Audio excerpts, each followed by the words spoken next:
Bonjour, nous sommes le dimanche 12 avril.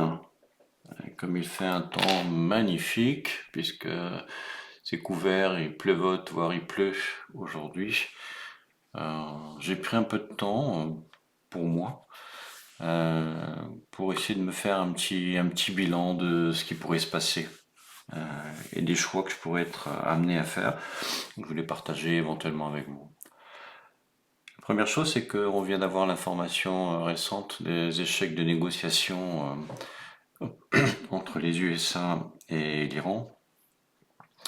Donc, vous savez que JD Vance était parti au Pakistan et apparemment il en est revenu en disant ils n'ont pas accepté. Bon, bref. Donc, ça aura quand même forcément des répercussions sur l'évolution des cours boursiers, notamment du pétrole, probablement, et puis éventuellement sur l'économie en général. Euh, donc, une des rotations qu'on attendait entre la- la fin de la poussée des matières premières comme on a connu en 2025 et la dernière poussée des matières premières pétrole qu'on a connue à cause de la guerre récemment, on attendait quand même, on espérait une rotation. Du coup, cette rotation, je ne sais pas si elle sera aussi rapide qu'attendue. Peut-être qu'elle ne viendra pas ou qu'elle n'existera pas, mais enfin bon, c'est en se préparant à ce genre de situation qu'en général on arrive à gérer au mieux ses propres portefeuilles. Donc l'idée générale, c'est de travailler sur cette notion de rotation après la poussée des matières premières et du pétrole. Classiquement, on dit que ça évolue vers une rotation vers les produits pharmaceutiques. Euh, Moi, j'ai envisagé plutôt effectivement ce côté pharmaceutique, en sachant que l'administration US crée des dégâts aussi dans ce domaine. Mais j'ai élargi ça, cette notion de engrais, chimie, pharmacie. Voilà.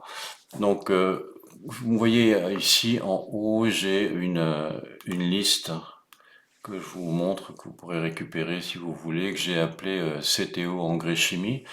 Voilà, et puis je vous en montrer une autre que j'ai faite il n'y a pas tellement longtemps, que j'ai modifiée, voilà, qui s'appelle CTO pharmacie, produits pharmaceutiques. Vous voyez, il y a quand même une liste assez conséquente. Et aujourd'hui, l'objectif, c'est d'essayer de vous parler plutôt de l'engrais chimie. Voilà, pharmaceutique, je referai peut-être un topo là-dessus. Je pense que ça sera plus tardif. Je crois plus à la chimie, à l'industrie chimique à venir dans la rotation, plutôt qu'à la pharmacie immédiatement. Mais je peux me tromper. Alors, la recherche, c'est le principe, c'est que la chimie, c'est bien gentil, mais dans la chimie, il y a des sous-secteurs. Alors, les sous-secteurs, je vais vous les citer. Donc, il y a la chimie de base, qui est l'élément essentiel, ou dite chimie lourde, qui comprend en fait les acides, les bases, les gaz, les produits pétrochimiques. Donc, dans les acides, vous voyez, l'exemple, c'est acide sulfurique, acide chlorhydrique, les bases, c'est les soudes, les gaz, c'est l'oxygène, c'est l'azote, l'hydrogène, etc., les produits purs, et les produits chimiques, les éthylènes, les propylènes, qui sont des matières premières pour l'industrie. Ça, c'est la chimie de base, en sachant que ces produits de chimie de base sont distribués beaucoup aux industries aussi électroniques. Donc ça, c'est très important à comprendre. Le deuxième sous-secteur de la chimie, c'est la pétrochimie. Donc dans cette pétrochimie, vous avez quoi? Vous avez les plastiques, les caoutchoucs synthétiques, les fibres telles que polyester, nylon. Voilà. C'est distribué en tant que matière première aux industries de l'emballage, du textile par exemple, ou de l'automobile. Le troisième sous-secteur, c'est ce qu'on appelle la chimie fine, donc qui est une chimie industrielle qui a une forte valeur ajoutée et qui comprend notamment tous les intermédiaires pharmaceutiques, les arômes, les parfums et les produits de spécialité. Voilà. Le quatrième sous-secteur, c'est l'industrie pharmaceutique. C'est pour ça que je reviendrai éventuellement une fois sur l'industrie pharmaceutique, qui est un sous-secteur effectivement du secteur chimique. Le cinquième sous-secteur, c'est ce qu'on appelle la chimie des spécialités, qui comprend les peintures, les vernis, les adhésifs, les additifs. Dans les additifs, c'est tout ce qui est aliments, industrie alimentaire, et certains produits électroniques aussi. Voilà. Vous avez un sixième sous-secteur qui est la chimie de consommation, dans lequel vous avez les détergents, les produits ménagers, les cosmétiques, les produits hydrogénés, etc. Un septième sous-secteur qui comprend les engrais, les produits phytosanitaires, les herbicides, les insecticides. Et vous avez enfin un huitième sous-secteur chimique qui s'appelle la chimie des matériaux avancés, qui sont en forte croissance, donc qui comprennent des chimies de la matériaux des composites, les nanomatériaux, les polymères à haute performance et les matériaux de batterie. Voilà, vous avez la lecture et le détail. On va peut-être refaire un plan si ça intéresse certaines personnes, je referai un plan de ça. Mais finalement, ce dégradé des sous-secteurs, qui est une classification que vous trouverez partout, voilà, sur les réseaux. Qu'est-ce qui est intéressant dessus, c'est de regarder à quel endroit on a des valeurs ajoutées fortes, puisque évidemment l'objectif c'est d'acheter des entreprises et de faire du trading dessus.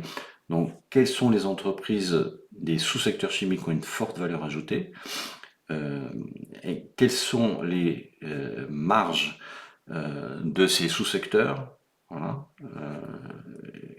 Et donc, regardez ça. Donc, en gros, quand même, ce qu'on regarde, euh, quand on regarde les valeurs ajoutées, on regarde en fait quatre marqueurs fondamentaux. Enfin, moi, j'en regarde quatre, ou trois ou quatre. C'est le PER, qui nous donne un peu la cherté de l'entreprise. Ce qu'on appelle le chiffre d'affaires ou ou le PS, c'est-à-dire les capacités de croissance, et puis la solidité de l'entreprise qu'on regarde avec le ROCE. Voilà, ça, en gros, c'est ça qui est regardé pour essayer de classifier un petit peu ces entreprises. Et quand on interroge et qu'on regarde un petit peu sur Internet, on se rend compte que pour le secteur 1, le sous-secteur 1, qui est le secteur de la chimie de base, en fait, la chimie de base est un secteur à forte valeur ajoutée. Les spécialités chimiques et les gaz, par exemple, les chimies de base et les pétrochimies sont des sous-secteurs à forte valeur ajoutée. Donc il faut pas négliger ça. Voilà. Le deuxième secteur, c'est la chimie de spécialité. Donc je citerai effectivement les titres un peu au fur et à mesure. Mais je peux vous dire quand même, pour revenir un tout petit peu en arrière, que le secteur des gaz notamment font des marges qui sont de l'ordre de 20%. Les chimies de la spécialité font des marges de 15 à 18% en gros. Ensuite, le secteur 3, c'est l'agrochimie qui fait des marges de 15 à 16%. Et la chimie de base, en fait, dont on parle beaucoup, euh, elle, en fait, elle fait des marges qui sont plus faibles et qui sont beaucoup plus cycliques. C'est des marges qui font entre 5 et 12% et qui sont beaucoup plus cycliques. Voilà. Après, bien évidemment, il faut regarder est-ce qu'il y a des secteurs ou des sous-secteurs qui sont plus en croissance que d'autres, etc. Est-ce qu'il y en a qui sont en rebond, etc. Donc, une fois que vous avez votre principe général, vous pouvez rentrer effectivement dans les titres.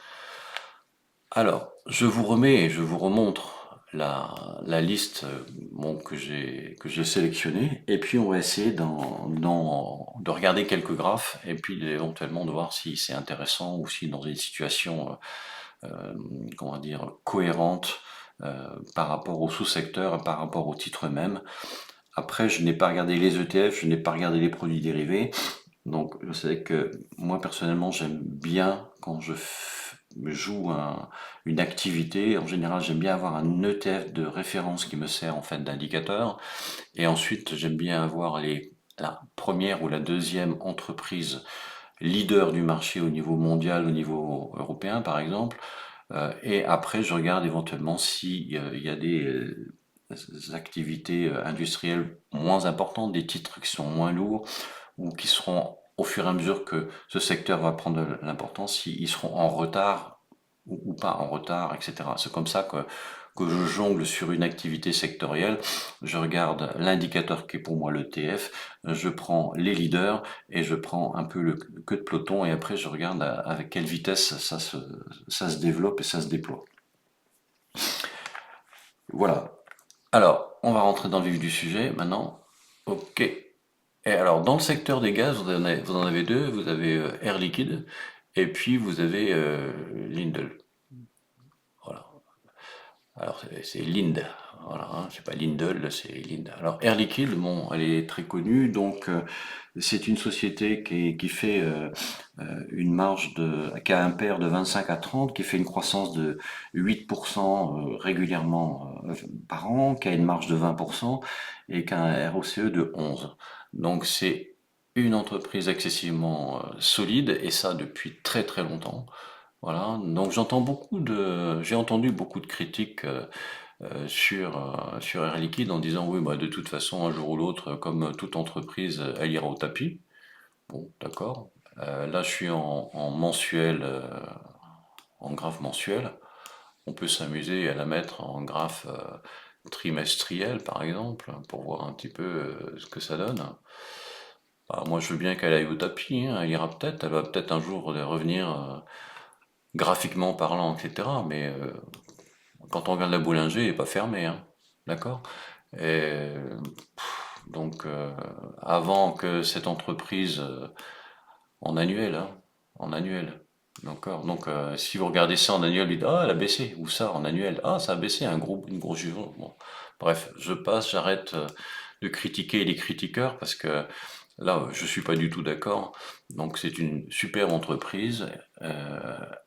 Point de particularité, et là, actuellement, elle est en poussée, hein, on voit bien, regardez le graphe. Mais attention, sur le plan stratégique, elle va faire forcément une petite descente parce qu'elle va faire une distribution de 10% là au mois d'avril ou au mois de mai. Donc attention, euh, ça c'est normal parce qu'elle va distribuer, donc elle va redescendre. Donc faites attention à ça. Très belle entreprise, à mon avis, là-dessus, vous pouvez en stratégie jouer des dérivés sans prendre trop de risques, hein. Ensuite, on a celle-ci là, qui est son pendant international, en sachant que le vrai numéro un, c'est bien Linde, c'est pas Air Liquide, hein. C'est eux qui sont les leaders internationaux, mondiaux de gaz, une distribution de gaz, c'est les concurrents directs, hein, voilà. On voit qu'elle a fait un petit creux ici, mais bon, Air Liquide l'a fait aussi, hein, voilà. Pour revenir sur cette entreprise, elle a un PR un peu plus élevé, 30-35. Elle a une croissance qui est plus forte que Air Liquide. Elle a une croissance de 10 à 12% par an. Elle a un ROCE à 15 qui est supérieur. Voilà. Et elle a surtout une marge entre 27 et 30%.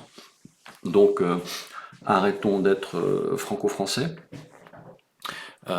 Et cette entreprise a longtemps été cotée en Allemagne. Elle est cotée en euros et elle est cotée aussi sur le marché du Nasdaq. On peut l'acheter en euros, il y a pas de problème, hein, ça tient très bien. D'autant que là, elle nous fait quand même une espèce de V là. Je regarde si elle nous a fait quelque chose en avril au moment de Trump, ouais, elle nous a fait ça au moment d'avril et puis elle est pas trop remontée là. Et on voit bien que bon, elle nous a fait un truc pas très sympathique ici là, quand même. Et on va voir ce que ça va donner. Mais en mode jour, bon, on est dans une boîte de consolidation, hein, ici. Voilà. Donc, à voir ce que ça va donner. Et moi, personnellement, si ça casse l'extra trend moyen terme ici, j'achète un dérivé, par exemple. Et je me dis, ok, ça, ce couloir-là, deux fois, comme ça, c'est une petite stratégie. Cette hauteur-là, reportée ici, ça fait 466. Voilà, ça fait un bon 10% à prendre, je pense, si ça repart, hein. Ok. Ensuite, qu'est-ce qu'on a dans les secteurs à forte marge, hein. Il y a aussi DSM et Solvay qui sont souvent nommés. Alors DSM est une boîte allemande, donc on peut la regarder ici en hebdomadaire.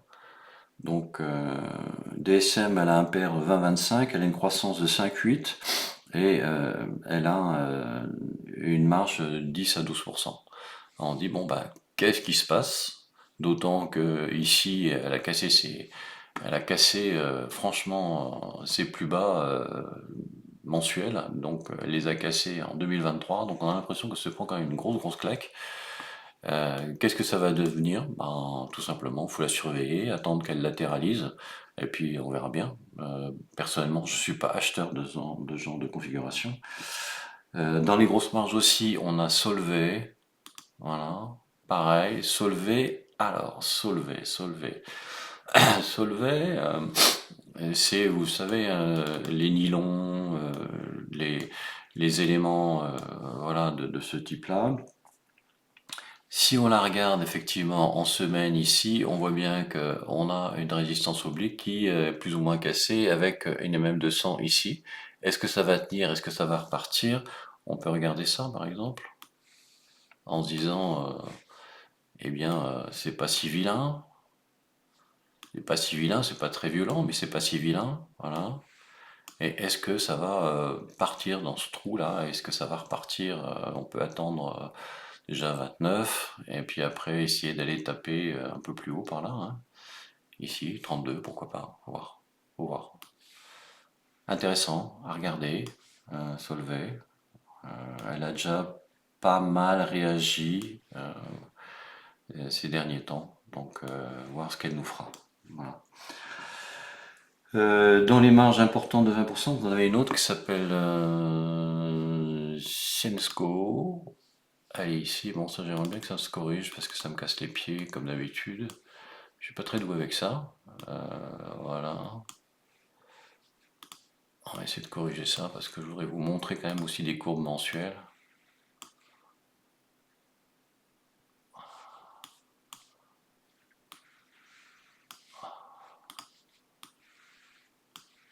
En général, c'est quand on tape en dessous ici que ça s'arrange. Ok. Casse-pied ce machin. Allez, on va voir si elle veut faire comme ça. Si elle veut faire comme ça, on va y arriver. Voilà.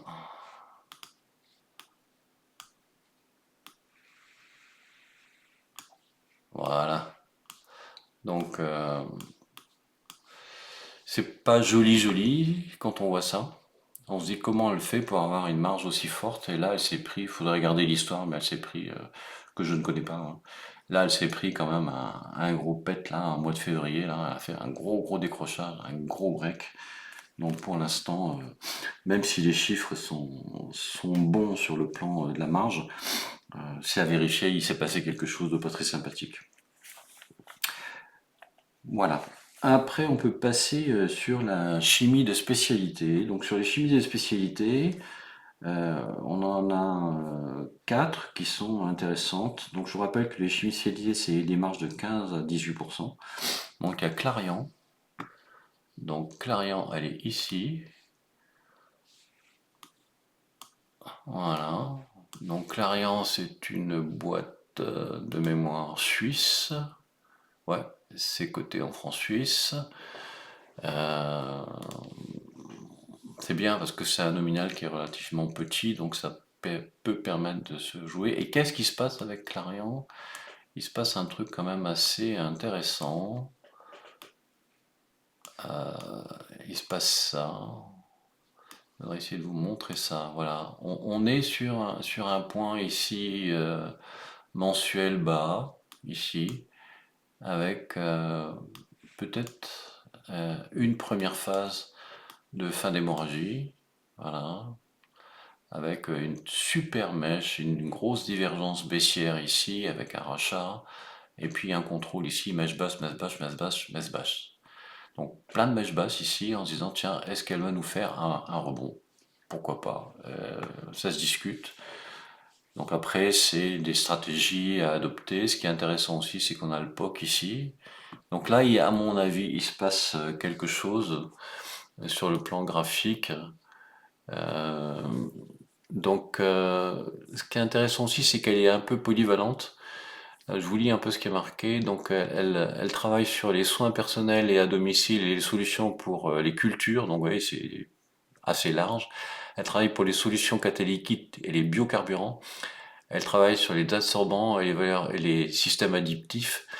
Les adsorbants, voilà, plein. Elle est très très large au point de vue de ses couvertures. Et elle a une autre particularité, c'est que son management n'arrête pas d'acheter et de vendre des fragments d'autres entreprises ou des totalités d'autres entreprises. On a vraiment l'impression qu'il y a un management très très agressif quand vous regardez l'historique. C'est très agressif comme comportement. Trois autres, donc Evonik. Donc Evonik de mémoire, c'est une entreprise danoise. On va vérifier. Côté en euros. Ah non, allemande, DE. Non, c'est une allemande. Donc elle est spécialisée dans la chimie de spécialité. Bon, je vous conseille de lire la petite bulle ici avec tout ce qu'elle fait. Elle est décrite dans pas mal d'analyses fondamentales comme étant éventuellement en retournement. Alors, je suis pas d'accord avec le terme retournement, mais en rebond fondamental, on va dire. Ce qui est quand même pas la même chose. Voilà, on voit bien que bon, c'est pas formidable, hein, voilà, même ça, c'est pas très beau, là, ça descend toujours. Là, c'est descendu quand même, ça là, c'est cette grosse descente ici, et puis un gros rebond hein, en V là, en V reversal ou en voilà. Qu'est-ce que ça fera ici? Je sais pas, faut voir. On est en train de retravailler cette zone de consolidation ici, de voir ce qui va se passer. On a ça à combler là, on a la pince de crabe ici à combler, donc genre de situation sur lequel il ne faut pas se jeter à toute vitesse quand on les regarde en mensuel ou en hebdomadaire. Par contre, quand vous les regardez en jour, vous dites, ben, il y a du trading à faire. Il y a moyen de faire quelque chose avec ça, c'est sûr. Voilà. Après, ça dépend du profil de chacun et de ce que chacun veut éventuellement faire. Si vous la regardez en heure, voilà. Bon.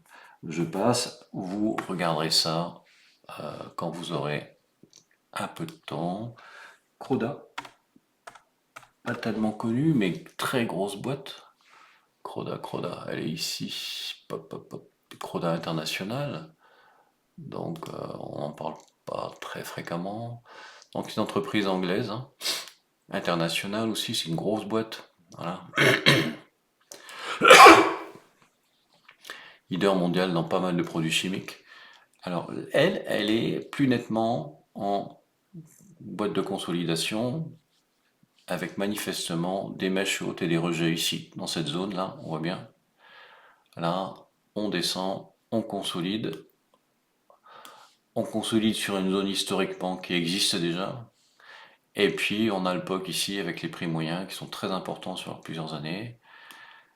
Mais quand même, malgré cette consolidation, on a des rejets ici. On a des vendeurs. On a des blocs vendeurs ici qui cassent les prix et qui absorbent tout ce qui veut monter.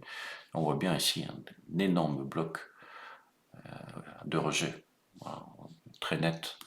Donc, intéressante, voir ce qu'elle va faire. Est-ce qu'elle va faire une boîte de consolidation ici, ici très longue, et puis on verra ce que ça donne. À surveiller, je dirais. Et puis on a Givaudan. Givaudan, c'est intéressant dans la chimie de spécialité parce que c'est une société qui s'occupe de tous les produits de base, ce qu'on appelle les arômes et parfums, aussi bien alimentaires qu'industriels, parfumerie. Euh, Belle société avec une belle marge, vous vérifierez ça, il y a une grosse marge, hein. C'est pareil, c'est suisse et c'est cher, hein, 2 808 € l'unité. Vous n'en achèterez pas 100 d'un coup. Enfin, en tous les cas, pas moi. Euh, c'est toujours un peu difficile à trader ce genre de titre. Là, elle fait quand même une image de double top, là, tout à fait évidente, avec un deuxième top qui est inférieur au premier. Donc, qu'est-ce qui va se passer? On est sur support. On est sur support. Qu'est-ce qui va se passer? Voilà, je sais pas. Très belle société. Voilà. Alors, après, je vais vous montrer d'autres choses qui sont moins intéressantes sur le plan de la marge, notamment en agrochimie et en nutrienne. Alors, dans l'agrochimie, dans l'agrochimie qui sont des marges de 15 à 16. Vous avez celle-ci là, Yara International. Donc ça c'est dommage parce que si j'avais regardé un peu avant, on se dit ça c'était pas mal et ça casse et ça part et c'est parti sans moi, ça c'est clair. Ça pousse, ça pousse, ça pousse partout. Ça va pousser jusque quand on sait pas. Elle fait un doji mensuel ici.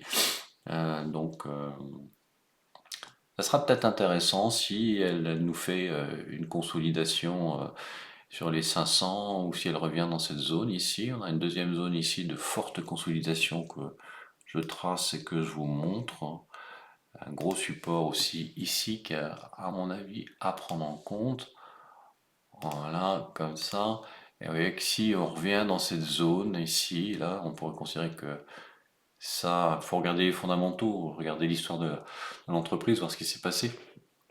Mais si on fait une consolidation et une réintégration ici, là, à mon avis, ça vaut le coup d'être acheteur. On pourrait être acheteur dans cette zone. Voilà. Dans le même style qui est de l'agrochimie, très très classique. Voilà, ça mèche en haut, ça mèche, ça réintègre.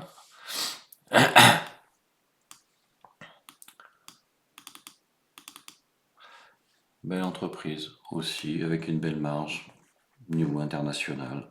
Voilà. Et puis pour terminer, je vous montre celles qui ont moins de marge, 5 à 12%, hein, et qui sont pourtant très appréciées, dont tout le monde parle beaucoup. Donc la première, c'est BASF. Voilà, donc BASF, je la suis et je la trade. Voilà, c'est clair. Mais maintenant que j'ai fait mon analyse, je dirais que si elle va me faire la joie d'aller à 56, je pense que je couperai ma position au moins par deux, voire deux tiers, parce que la marge, même si elle est en redressement, hein, il est clair que sur le plan fondamental, c'est une entreprise qui est en redressement. Donc pas mal de gens parlent effectivement des 56 et des 66 en point de cible, et je suis tout à fait d'accord avec ça. C'est-à-dire que 56, ça me paraît bientôt, en plein dans le creux ici, ça. Et je vous rappelle que moi je trade aussi pas mal avec les volumes par prix, et ça c'est une superbe pince de crabe, magnifique, n'est-ce pas? Et on sait qu'en général, quand on a des pinces de crabe comme ça, il y a un creux ici, là, ici. En général, ça passe à travers direct. Plaf! Ça perfore parce qu'il n'y a pas d'acheteur, pas de vendeur ici. Et donc, il peut très bien ne pas y avoir de frein à à cette pseudo-résistance. Et ça peut très bien passer direct et aller à 66. Donc, je serai observateur sur cette zone pour voir ce qu'elle va faire. S'ils annoncent, s'il y a des annonces industrielles, s'il y a des annonces de communication, peut-être qu'on aura la joie de la voir passer en force. Et déjà aller à 61 là, sur la MM200, ce serait déjà pas mal. Donc ça pousse, c'est en cours. Faut savoir être patient. C'est la poussée qui commence ici sur les MACD en mensuel. C'est bien parti. Ici, elle a fait une belle forme ici, quelque chose de sympa. Là, c'est pareil, ça pousse, ça pousse. Là, elle est en train de freiner un petit peu en jour, mais c'est pas très inquiétant. Donc, c'est des marges de 5 à 12. Après, vous en avez une autre qui est le pur produit américain, qui est pareil dans la chimie de base. Non, pas Crétude, Dow. Voilà, celle-ci. Alors, celle-ci, moi, je la trace comme ça, là. Grosse mèche basse, consolidation, et là, elle vient dessus. Et elle fait un peu la même chose que celle que je vous ai montré tout à l'heure, où on a la même figure, hein, avec mèche basse, mèche basse, mèche basse, mèche basse, et puis bam, elle est partie. Donc c'est un peu tard pour la rattraper, mais dans le prochain point, bah, c'est celui-ci, on voit qu'on y est, hein, on est déjà sur la résistance ici. On voit bien la pince de crabe là, qui s'est comblée, elle était comme ça, hein, la pince de crabe. Tout ce travail ici, c'est ce qui a fait ce dessin ici, là, voilà, c'est ça. Hein. Après, elle peut très bien consolider, faire du yo-yo là-dedans, et puis reprendre, casser, et puis aller retourner sur les 54. Donc elle est dans une situation assez intéressante et qui est plus que du rebond. On est vraiment quasiment dans du retournement. Hein. Le retournement, pour moi, ça serait vraiment si elle casse ici, quoi. Voilà. Là, si elle vient chahuter ici, qu'elle vient ici, on a fait le retournement et après, il faudra voir ce qu'elle donne. Voilà. Bah, je crois on a fait le tour enfin, j'ai fait le tour de la question là-dessus. Euh, Après, à vous de voir en fonction des graphes ce qui vous plaît, ce qui vous intéresse. Puis n'hésitez pas à faire quelques commentaires si vous voulez. Si vous avez des questions, bah, je pourrais répondre.